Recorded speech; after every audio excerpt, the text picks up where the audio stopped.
आंख के दरवाजों को खुला रखा है क्या? बताइए, क्या खुला रखा है क्या आपने?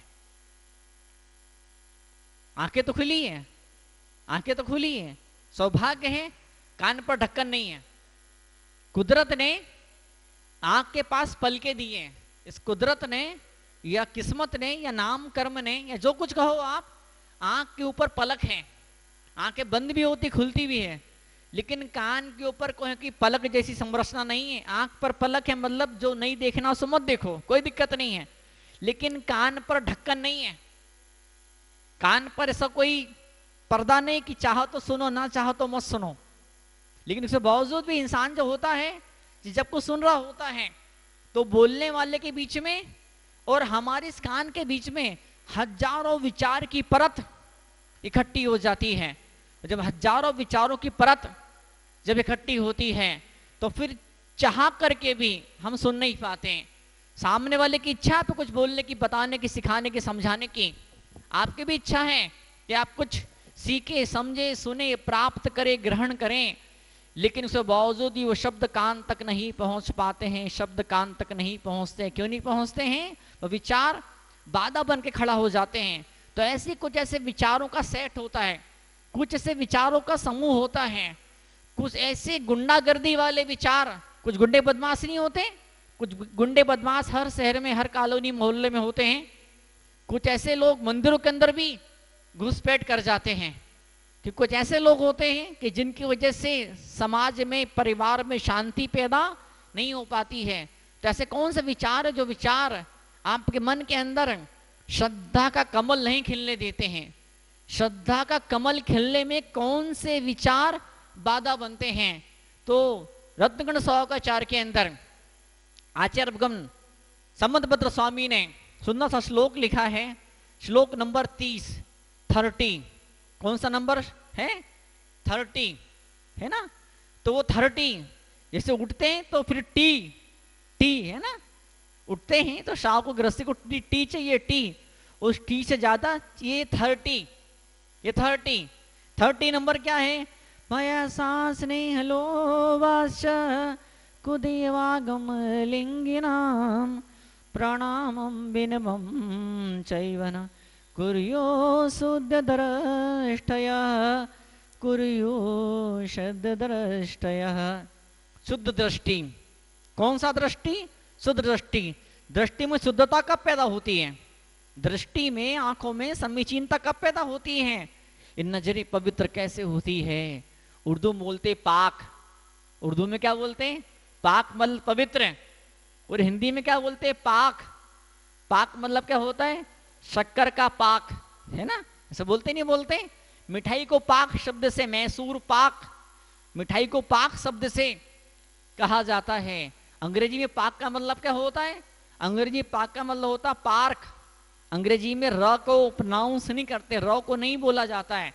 गाड़ी को पार्क करना है तो ऐसा सामान्य रूप से क्या बोलते हैं? जो पुराने जमाने के लोग हैं वो क्या बोलते हैं? कार को पार्क कर दो, कार को पार्क करके मैं वापस लौट के आ रहा हूं। लेकिन जो ज्यादा पढ़े लिखे लोग हैं वो क्या बोलते हैं?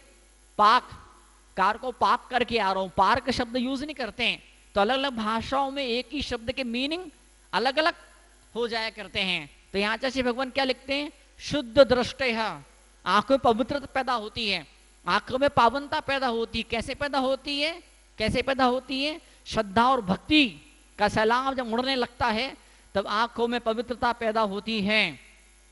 क्या? अब जो मलिनता पैदा होती है आंखों में, जब दृष्टि में, आंख में नहीं, नजरिए में, नजर में नहीं, नजरिए के अंदर, श्रद्धा के अंदर जब अपवित्रता पैदा होती है, जब गंदगी पैदा होती है, तो फिर क्या होता है? ऐसे इंसान को कोई देखना पसंद नहीं करता है। कल्पना कीजिए किसी की आंखों में हमेशा कीचड़ बना रहे, किसी की आंखों में कोई बीमारी हो जाए हमेशा कीचड़ बना रहे, खास करके कंजक्टिवाइटिस डिसीज, क्या बोलते हैं उसको? आंखें आने की बीमारी जब हो जाती है तो फुल टाइम 24 घंटे उसकी आंख से पानी निकलता रहता है, कीचड़ निकलता रहता है और आंख में लाल अलग आंख हो जाती है। तो क्या वैसी कंडीशन पैदा होती है? एक ऐसी चीज होती है जो चीज हमको सम्यक दर्शन तक आगे नहीं बढ़ने देती है। हमारी आंखों में अपवित्र और मलिनता पैदा होती है। तो क्या चीज होती?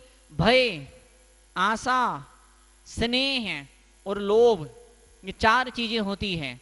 कई लोग सवाल पूछते हैं कि सम्यक दर्शन पैदा हुआ कि नहीं हुआ कैसे मालूम पड़े?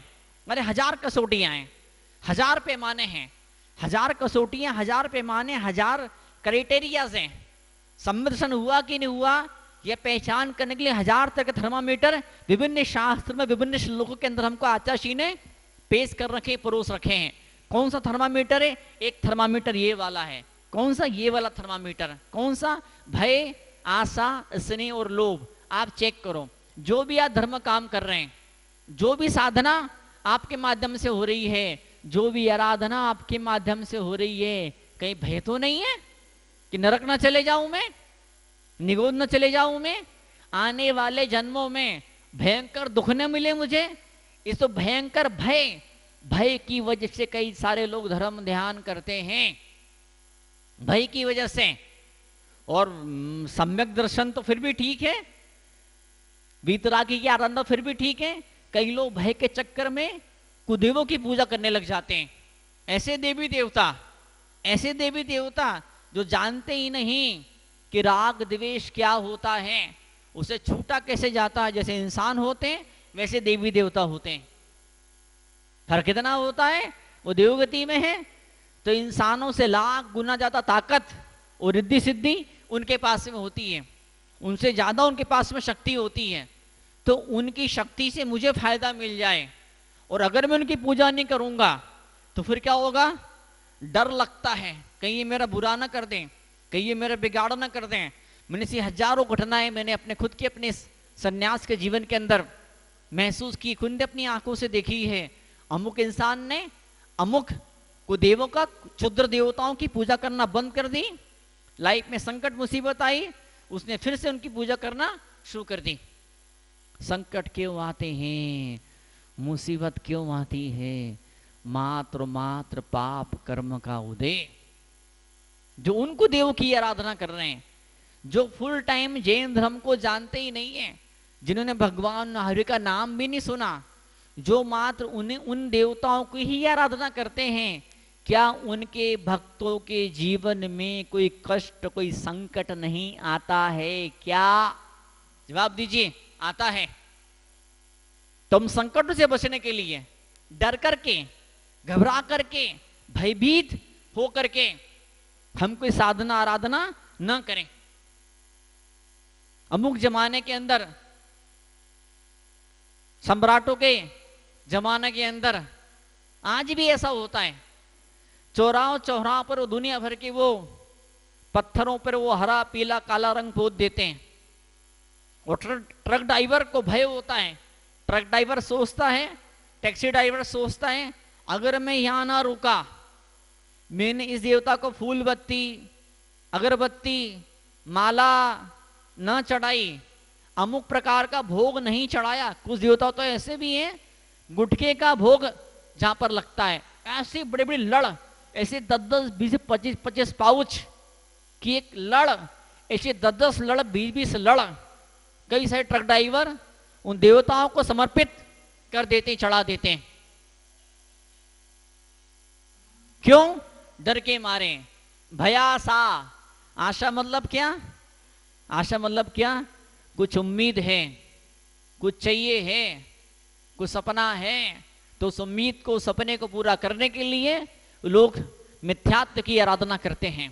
शरीर आत्मा को जो एक समझने वाले जीव हैं, शरीर को और आत्मा को जो जीव एक ही समझते हैं, क्या उन लोगों के पीछे पीछे जाने में कोई फायदा नहीं है। एक सेकंड के लिए 1 इंच भर भी, मिली और माइक्रो मिलीमीटर भी हम मोक्ष मार्ग में आगे नहीं बढ़ पाएंगे। भयासा, स्नेह, स्नेह मतलब क्या? वो मेरे हैं, मेरे दादे परदादे उनकी सेवा पूजा करते थे, तब मुझे भी उनकी सेवा पूजा करनी है। ज्ञान वाली कोई बात नहीं है, समझ वाली कोई बात नहीं है। जो परंपरा चली आई है, मेरे पड़ोसी ने उनकी पूजा करी, उसको इतना सारा पैसा मिल गया। मेरे पड़ोसी ने उनकी पूजा करी तो उसको इतनी ऊंची कुर्सी मिल गई। तब मुझे भी इतनी ऊंची कुर्सी चाहिए, मुझे भी इतनी बड़ी हवेली चाहिए, मुझे भी इतनी बड़ी गाड़ी चाहिए। कहीं कोई इच्छा है, कोई आकांक्षा है? भया सा स्नेह ये मेरे हैं, ये मेरे हैं, ये मेरे हैं। मैंने बचपन से इनको देखा है, मैंने बचपन से इनकी पूजा कर दी है। महाराज जी अब इस उम्र में कैसे छोड़ दूं? अरे मेरे बाप, ये पति पत्नी का रिश्ता नहीं है, ये पति पत्नी का रिश्ता नहीं है। मैं तो कोई मुझे बता रहा था कि एक महिला का बेटा 16-17 साल का, पति से झगड़ा हुआ, धर्मात्मा महिला, दुनिया भर के प्रवचन और पूजा और जाने क्या क्या स्वाध्याय और क्या मालूम क्या क्या धर्म क्रिया, उसने सारी कैसे धर्म क्रिया करी, ऐसी कोई धर्म क्रिया जो उसने ना करी हो। तो इतना बड़ा बेटा उसका, पति से हो गई फाइटिंग, झगड़ा हो गया, वो तलाक की बात करती है, तलाक चाहिए मुझे। इस उम्र में बताओ आप, 16-17 साल का जवान बेटा उसका, और अब उसको तलाक चाहिए। खूब समझाया, खूब समझाया, समझ में आया ही नहीं। स्त्री हट क्या बोलते हैं, स्त्री हट, स्त्री नहीं, कभी कि पुरुष भी जिद पर आ जाता है कि नहीं अब ऐसा तो होना ही चाहिए, और ऐसा ना हो पाया तो क्या मतलब मेरे जीने का? अब हम जिएंगे किसके लिए? क्या इससे अच्छा मौत थी, मर क्यों नहीं गई? मेरे बाप ने, मेरी मां ने मुझे कुएं में क्यों नहीं धकेल दिया? मैंने जहर क्यों नहीं खा लिया? ऐसा पति मिल गया, हे राम मुझे बुढ़ा मिल गया। स्नेह है, क्या बोलते स्नेह, स्नेह का उल्टा क्या? नफरत। अब जो आपका दुश्मन है, आपके दुश्मन का दुश्मन कौन लगा आपका? कौन लगा? दोस्त। जो दुश्मन का दुश्मन दोस्त लगा आपका। ज्योतिष भावाद भावम की बात आती ज्योतिष के अंदर, भावाद भावम, तो बस वही सिस्टम यहां पर। हम जिसको पसंद नहीं करते, जो उसका दुश्मन है, उसे दोस्ती करी जाए। अब तो देखो भाई, ये राजनीति का दरबार नहीं है, ये आत्मा के उद्धार की बात यहां पर चल रही है। आत्मा के उद्धार का लक्ष्य हम लोग बना करके यहां पर बैठे हुए हैं। राजनीति का कोई मंच होता तो कोई बात नहीं थी। पिछले कुछ सालों पहले मुझे मौका मिला कि वो जैन रामायण और वैष्णव रामायण दोनों का तुलनात्मक अध्ययन किया जाए। मैं अध्ययन कर रहा था तो कुछ हिंदू धर्म के लोग मुझे मिले, बोले आप तो कथा भी करो इसके ऊपर। मैंने कहा ठीक है, अब करो। या आयोजन किया उन लोगों ने, उन्होंने कथा करी तो मेरी आंखें फटी की फटी रह गई। उसी वाल्मीकि रामायण जो संस्कृत भाषा में लिखी है, उसके हिंदी अर्थ को जब मैंने देखा, कोई ज्वाला प्रसाद थे, नाम मुझे अच्छे से ध्यान नहीं आ रहा है, अरे बिल्कुल फटे टूटे पन्ने थे, कितने 50 साल के, 60 साल के, 70 साल के, 80 साल, क्या मतलब कितना पुराना उसका वो एडिशन था। बाइंडिंग भी नहीं थी, एक एक पेज उठा के पढ़ना पड़ता था। उस रामायण को मैंने पढ़ा, उसमें कई जगहों पर मांस का उल्लेख आया, मांस का वर्णन आया। तो मैंने कहा राम इतने पवित्र, इतने महान, इतने पवित्र, इतने महान राम, और वो मांस को देखना तक पसंद नहीं करते। वो मांस कैसे क्या उन्होंने उपयोग कर लिया। फिर मैंने किसी दूसरे सज्जन को बुलाया, मैंने उनसे कहा गीता प्रेस गोरखपुर एक बहुत बड़ी संस्था है, रामायण और गीता को प्रकाशित किया करती है, उससे प्रकाशित रामायण लेकर के आओ। तो गीता प्रेस से प्रकाशित जो रामायण मेरे सामने आई संस्कृत वाली, उसका हिंदी ट्रांसलेशन जब मैंने देखा तो मेरी सारी भ्रांति खत्म हो गई। वही एक श्लोक था, उसी एक श्लोक का, उसी एक शब्द का, उसमें क्या अर्थ था और इसमें क्या अर्थ था, बहुत बड़ा आकाश और पाताल जितना बड़ा भारी फर्क था उन दोनों अर्थों के भीतर। जब मुगल साम्राज्य आया, जब मुगलों का जमाना आया, तो कुछ लोगों ने बंदूक के दम पर या पैसे देकर के, जो अपने पंडित जी लोग थे, जो अपने संस्कृत भाषा के विद्वान लोग थे, उन विद्वानों को बोल के अपने शास्त्रों में हेर फेर करवाया, शास्त्रों के अंदर कुछ परिवर्तन कराया। लेकिन पंडित लोग चूंकि धार्मिक थे, उनके मन में चूंकि धर्म के लिए, भगवान के लिए श्रद्धा थी, और साथ में व्याकरण का भी ज्ञान था, साथ में उस भाषा का भी उन्हें बहुत जबरदस्त ज्ञान था। उन पंडितों ने क्या किया, उन पंडितों ने फेर फार तो किया, लेकिन ऐसे श्लोक रखे, ऐसे शब्द रखे जिनके दो दो अर्थ निकलते थे।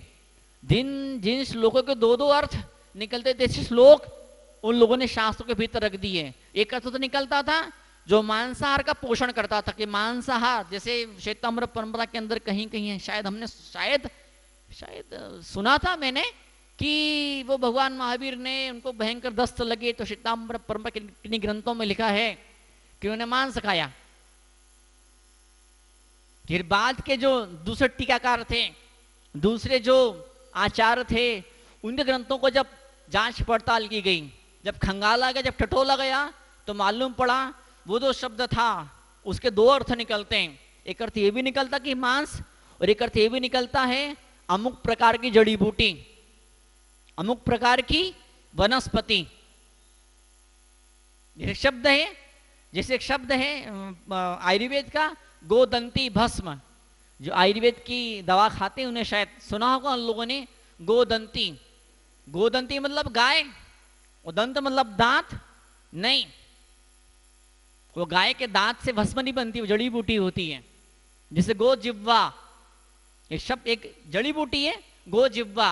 गो मतलब गाय, जिह्वा मतलब जीभ। गाय की जीभ को काट के, सुनने में ऐसा लगता है कि अजनबी हो, अपरिचित हो, उसी तरह ज्ञान है, क्या लगता है गो जिह्वा का मतलब क्या होगा कि गाय की जीभ को काट के उससे कोई दवाई बनाई जाए, लेकिन ऐसा नहीं है। गो जिह्वा एक वनस्पति का, जड़ी बूटी का नाम हुआ करता है।